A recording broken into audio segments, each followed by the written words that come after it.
Il y a des paroles fortes dans la foi en Jésus-Christ.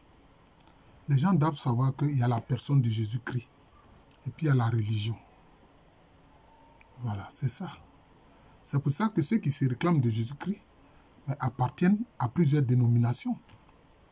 Il y a les catholiques, il y a les orthodoxes, d'ailleurs qui se sont maudits mutuellement au XIe siècle. Hein? Il y a les chrétiens coptes. Je veux dire à mes frères kamites que les coptes là, ce sont eux les descendants directs de nos ancêtres anciens égyptiens des kamites. Ils se sont convertis à Christ. C'est eux les chrétiens coptes d'Égypte, qui sont d'ailleurs jusqu'à aujourd'hui persécutés. Voilà. Il y a les chrétiens chaldéens.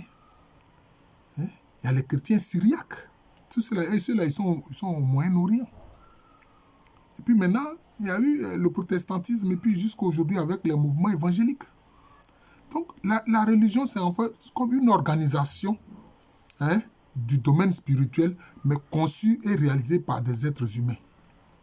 C'est ça la religion. Vous prenez les musulmans, c'est la même chose.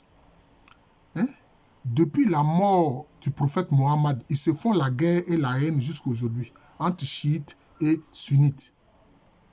Ils se font la guerre jusqu'à aujourd'hui. Même entre ceux-mêmes qui sont sunnites, il y a des mésententes. Aujourd'hui, on le voit, il y a une guerre indirecte larvée entre Al-Qaïda et l'État islamique Daesh. Pourtant, les deux éléments sont extrémistes. C'est de l'islam fondamentaliste très extrémiste. Pourtant, ils se font la guerre. Donc, vous voyez, il y a la religion et puis il y a la personne même de la divinité. Ce n'est pas la même chose. C'est vrai.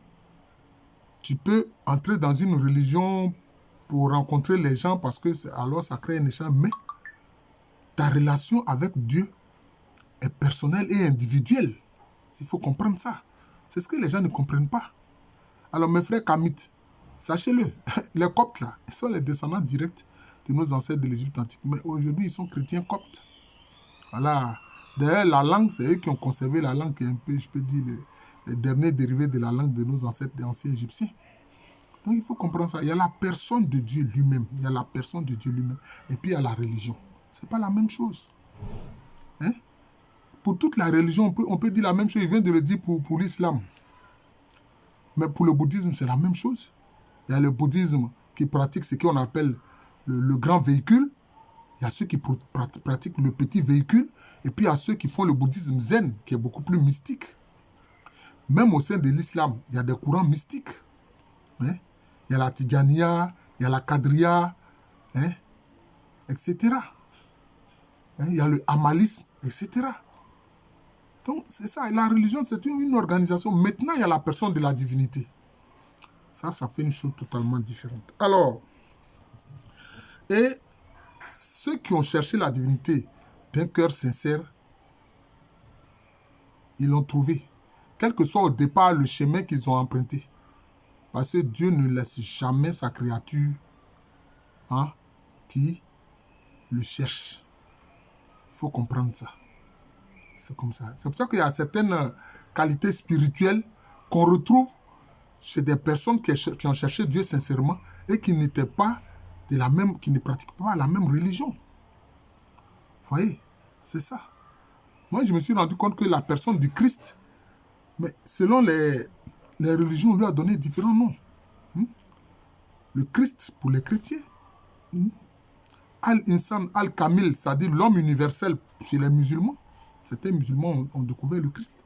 Ils l'appellent Al-Insan al-Kamil, l'homme universel. Et puis, les bouddhistes aussi ont découvert le Christ. Ils l'appellent le Bouddha Hamida, ou bien le Bouddha Amitabha. C'est ça la réalité. J'ai fait un enseignement là-dessus. Donc, il y a la religion. Bon, par exemple, il y a un grand saint de l'église orthodoxe russe. On l'appelle Saint Séraphin de Sarov. Il a écrit des choses merveilleuses sur son expérience personnelle avec le Créateur. Vous voyez? Et c'est lui qui a donné, je peux dire, une conclusion concrète sur la vie de la relation avec le Christ. il a dit le but de la vie chrétienne, hein, c'est, disons, le terme exact qu'il a utilisé, c'est l'acquisition du Saint-Esprit. Voilà, c'est le terme qu'il a utilisé. Bien sûr, il a parlé russe, mais les gens ont essayé de traduire ça en français. Il dit le but de la vie chrétienne, c'est l'acquisition du Saint-Esprit. Ce qui est acquis, c'est pour toujours. Donc, c'est-à-dire avoir en soi le Saint-Esprit. C'est ça l'acquisition du Saint-Esprit. Donc, si tu dis que toi, tu es du Christ, que tu n'as pas acquis le Saint-Esprit,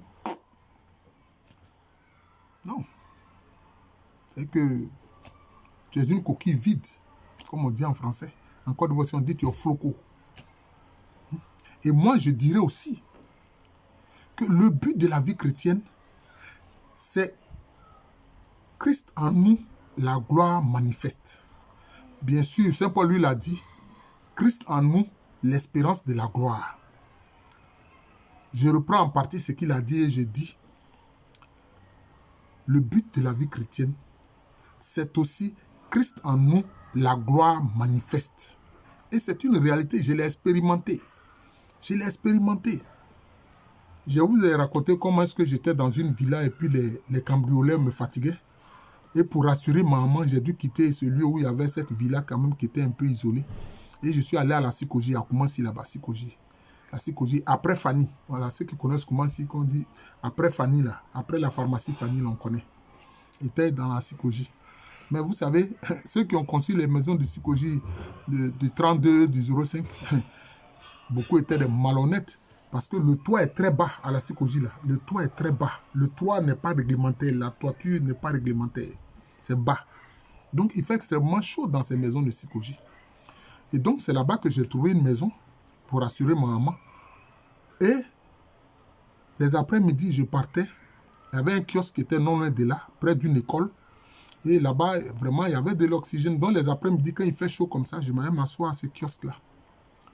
Un jour, il y a un monsieur qui est venu, qui va devenir par la suite un grand ami à moi, qui est d'un certain âge même, qui pouvait être même mon père. Il m'a dit un jour, Alou, toi, tu n'es pas comme les autres. Je dis, pourquoi? Je suis comme tout le monde. Il dit, non. Les autres qui viennent ici, là, à ce kiosque comme moi-même, là, moi, je les ai regardés dans mon miroir magique. J'ai vu qu'ils ont des failles qui sont faibles.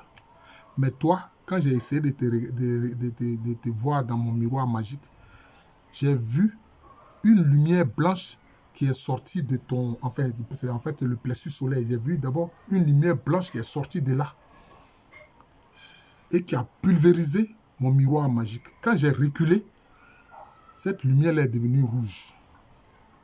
Quand il a dit ça, j'ai pensé immédiatement à Jésus miséricordieux, tel qu'il est apparu à la sœur Faustine Kowalska, une religieuse polonaise. C'est comme ça qu'on représente Jésus miséricordieux avec les deux faisceaux lumineux. L'un blanc, l'autre rouge.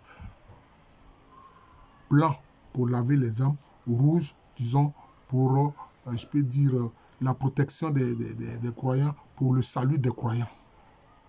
Vous voyez. C'est ça, je lui ai dit, non, non, non. C'est pas moi que tu as vu. C'est le Seigneur Jésus-Christ que tu as vu, en fait. Il dit, mais il voulait discuter. Il dit, non, c'est pas moi que tu as vu. C'est le Seigneur Jésus-Christ. Mais seulement, il est en moi. Il est en moi. C'est ça que tu dois comprendre. Il est en moi. Puis maintenant, quand il me voyait, il me dit, ah, mais oui, l'homme de Dieu. Il dit, non. L'homme de Dieu, là, le prophète, là, ça, c'était avant. Hein? Maintenant, là, on est disciples du Christ Jésus, c'est tout. Et nous sommes devenus des amis. Et je lui ai dit, mais je vois que ton épouse, elle fréquente la chapelle, que moi-même je fréquente, mais elle ne communie pas. C'est là qu'il m'a dit, oui, que c'est vrai, ils sont mariés légalement depuis plusieurs années, mais que lui-même, il est baptisé, mais qu'ils ne sont pas mariés à l'église. J'ai dit, non, mais il faut vous marier à l'église pour que ton épouse puisse communier. Et puis, c'est ce qui va se passer un an après. Bon, j'ai été son témoin de mariage à une nuit de Pâques. Voilà. Mariage à l'église, lui et son épouse. J'ai été, lui, son témoin. Voilà. Et nous sommes devenus des grands amis. Malheureusement, cet homme nous a quittés. Voilà. Que Dieu ait son âme. Il est revenu à Christ. Il a vu que Christ est la vérité. Et c'est passé par moi pour qu'il voie la réalité du Christ Jésus. C'est pour ça que Jésus-Christ, il faut comprendre, c'est une expérience personnelle. Ce n'est pas une affaire de non, je fréquente telle église où il fait ceci ou cela. Non. C'est une expérience personnelle. Et il a compris ça. Et je sais que le Seigneur l'accueille et l'a accueilli dans sa lumière, la lumière de son visage. Voilà. La grande lumière auprès de lui. Donc il faut comprendre une chose. Christ en nous, c'est vraiment la gloire manifeste de Dieu. Voilà, donc c'est ça.